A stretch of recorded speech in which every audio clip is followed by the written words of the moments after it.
Talking about evolution today, and the reason is because this would be the 205th birthday of Charles Darwin, this Wednesday.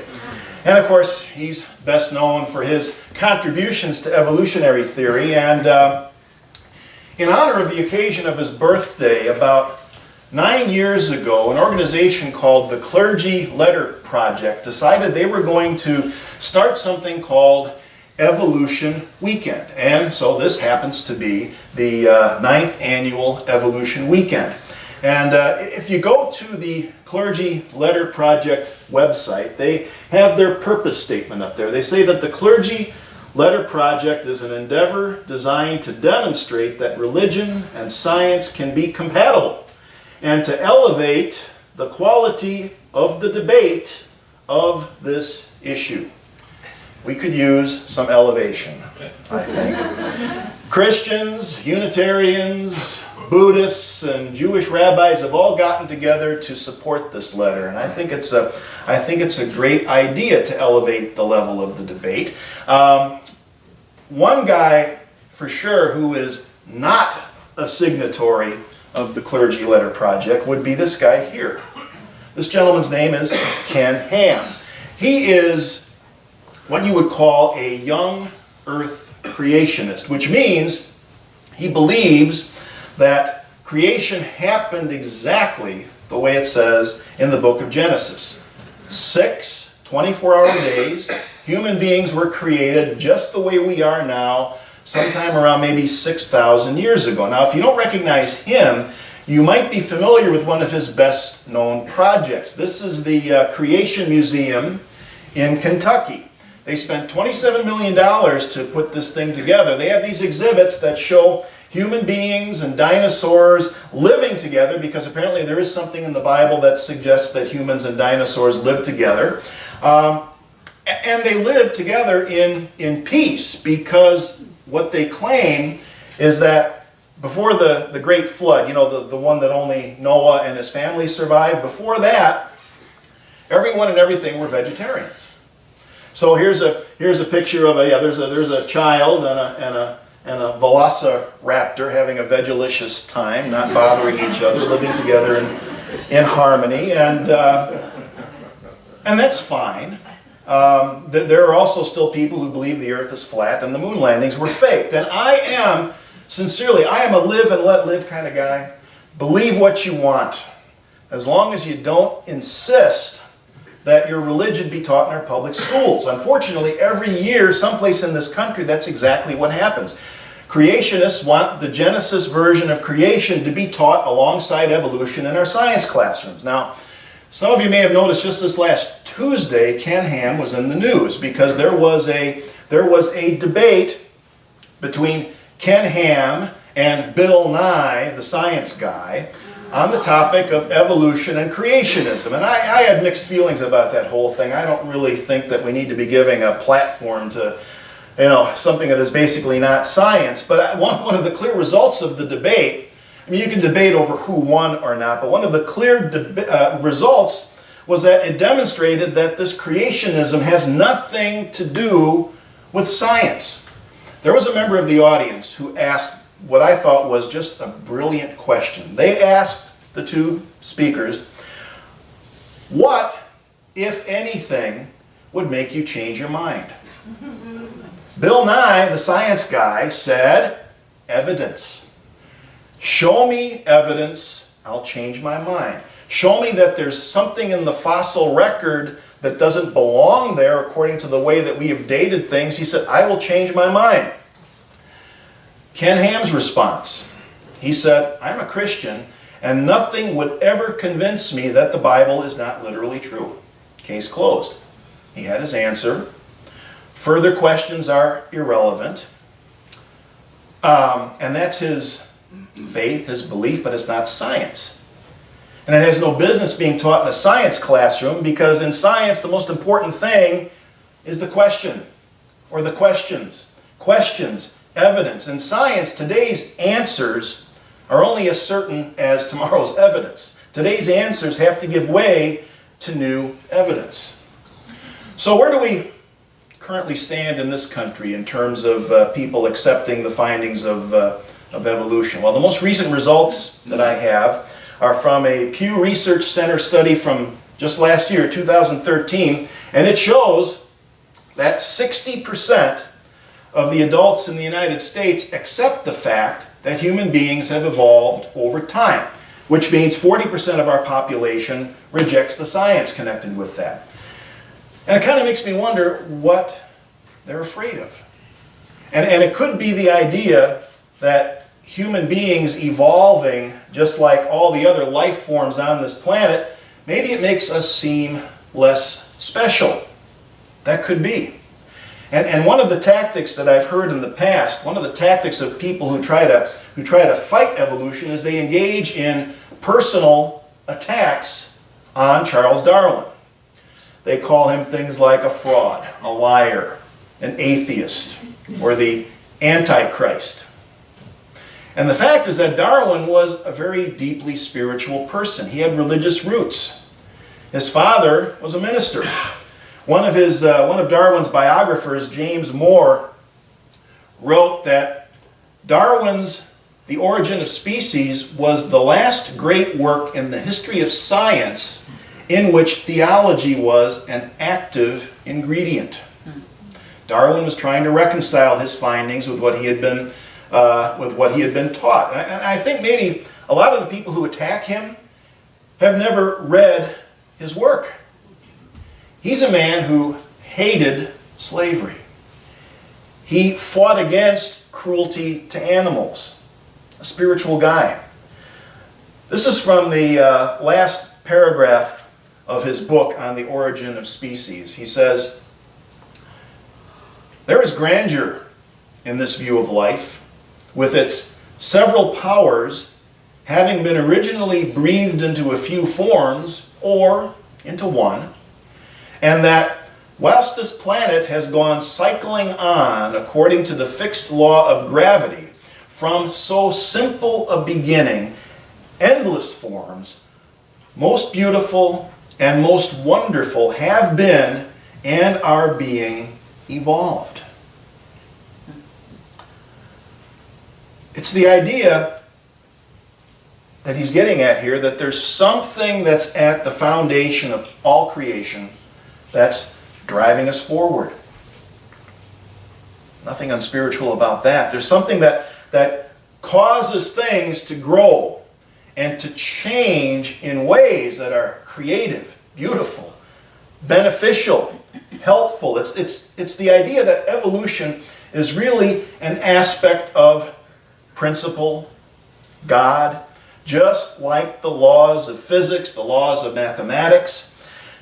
Beauty and wonder, they're deeply, deeply spiritual concepts. These are concepts that have motivated some of the greatest scientific minds in history. Albert Einstein's another example. Here's a quote from him. He says, "Try and penetrate with our limited means the secrets of nature, and you will find that behind all the discernible concatenations, there remains something subtle, intangible, and inexplicable. Veneration for this force, beyond anything we can comprehend, is my religion. To that extent, I am, in point of fact, religious." One of the things that attracted me to Unity in the first place was that we embrace evolution. Our co-founders, Charles and Myrtle Fillmore, embraced evolution. Back in 1939, back when states like Tennessee were still passing laws that banned them from teaching Darwin's theories in the science classroom, Charles Fillmore wrote this. He said, "The history of mankind, in the majority of its aspects, shows a steady growth or ascent from a lower to a higher estate. In the forms of nature external to man, the same law of development is seen. Recognition of the truth that evolution in the earth is universal." Evolution in the earth is universal, and that means not just at the level of the physical world, but also, as we like to say, at the level of consciousness. Consider, say, just the past 5,000 years or so. Physically, we haven't changed all that radically. Human beings haven't changed all that much physically in the last 5,000 years. But look at how far we've come in terms of knowledge and technology. I mean, we have literally gone from caves to the stars. Recently, they just reported, I think, that one of the Voyager probes has left the confines of our solar system, heading out into interstellar space for the first time in human history. Around 200 years ago, there were some people who started to realize that this type of non-physical evolution is something that we have to take seriously, and it's something that we have to take responsibility for. In a very real sense, we could say that we are becoming evolution itself. Our thought choices, our thought process, our choices, our decisions determine the future of life on this planet and maybe even beyond. Some of us in this room today may be around to see human colonies on Mars. They're already talking about this happening sometime in the, I want to say the 30s or something like that. That's just amazing to me. We may not fully understand yet the nature of consciousness, but we can't just take it for granted.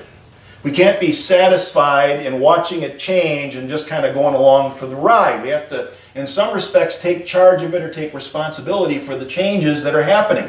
We get to say where we're going. That's what evolution tells us now, that we have a say in where we're going. And that's a huge responsibility as well as an opportunity. I think a great example of that here in all of our collective memories is going back to 1945, when human intelligence evolved to the point where we were able to unleash the energy in an atom. It had been theoretical for many, many years before that, but we finally did it. Huge responsibility to use that kind of technology wisely. And what was the first thing we did with it? We created a weapon, and we used it on other people. We turned it into a bomb to kill people with. All right? Now, after that, we had a choice. And one of the things we chose to do with it was to use it to start generating electricity, cure cancer, and all sorts of other wonderful life-affirming applications.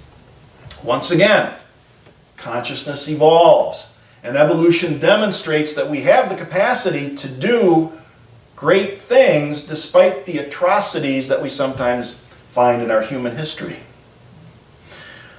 I think maybe another reason that people fear evolution is because it suggests that human life, human intelligence, and maybe even our particular human experience of consciousness may not be the final or even the highest point of creation. It's entirely possible that we may be an intermediate step on the journey to something that we can't even begin to imagine right now. Is that such a bad thing? I mean, imagine that. The universe doesn't revolve around us. And we get to choose how we react to that and how we feel about that. One of the choices we can make is to feel small and powerless. Personally, I think that's a bad choice, but it's one that we can make. On the other hand, we can choose to celebrate, this is Evolution Weekend, celebrate the fact that the universe gave us, each one of us, gave us an opportunity to live, to love, to share in a wondrous creative process that we actually get to contribute to in a very real way. This isn't theoretical. This isn't just speculative metaphysics. In a very real way, we are contributing to our own future evolution on this planet. Barbara Marx Hubbard is an author that I've talked about before. She writes extensively on evolution and consciousness, and one of the things that she likes to say is that we need to start looking at the universe with evolutionary eyes, so we can appreciate all the ways that we can start building on the past in order to create a better future. And even though people like Ken Ham want to take the stories in Genesis literally, there's another way to see that story when we look at it from an evolutionary perspective. Genesis itself, the story, was actually an evolutionary event. It was a major improvement when we compare it to other creation stories from other cultures. Now, I'm not talking about the story in Genesis about God creating Eve from Adam's rib. You know, that's a totally separate story by a different author. I don't know if you knew that there are two different creation stories in Genesis, and they contradict each other. That's why you can't take these things literally. I'm talking about the other story here. But before Genesis, the very best known creation story in those parts came from ancient Babylon. And that story was incredibly violent. I'll give you the short version. There was a major battle between the gods and the goddesses. And in the end, the goddess named Tiamat is killed, murdered, and split in two by the storm god Marduk to form the heavens and the earth. All right, so if you want to read the story in all of its gory detail, you can look it up online, but you get the rough idea. And this story was consistent with a lot of the other creation stories that you'll find in other cultures. Gods behaving badly created the universe. Common story. Now compare that with the creation account that we find in Genesis. What happens? God calls forth creation from the void. Somethingness out of nothingness. Why? Why does the Creator create according to Genesis? What's in it for God? That's the question I always like to ask. What's in it for God? Why go to all the trouble? Well, the only thing the story tells us is this. A simple 7-word phrase that gets repeated over and over. This one. And God saw that it was good. No violence, no blood, no gore. Here, in this evolutionary event, the Creator is creating because the Creator wants to make something that is good, beautiful, true. The Hebrew creation story says that the universe is meant to be ultimately orderly and good.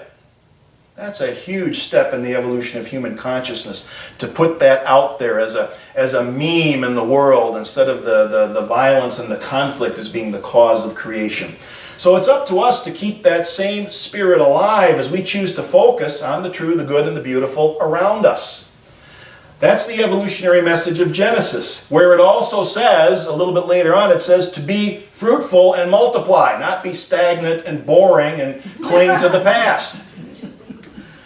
Something else maybe that we can do in that same spirit of evolution is something that's recommended by the German poet Rainer Maria Rilke, who says this. He says, we should try to love the questions themselves, like locked rooms and like books that are written in a very foreign tongue. A mystery to be solved, a puzzle to be wondered over. Some questions have answers. Most answers need to keep being questioned. And some questions, like, why are we here, we may never answer with any degree of certainty. Or maybe we will. Stick around and find out. Those are the kind of things, though, that to me makes getting up in the morning worthwhile, is to approach the world with a sense of wonder, to tackle the questions, and then to question our answers. So, happy Evolution Weekend. Happy birthday, Charles Darwin, and we'll see you next Sunday. Thank you.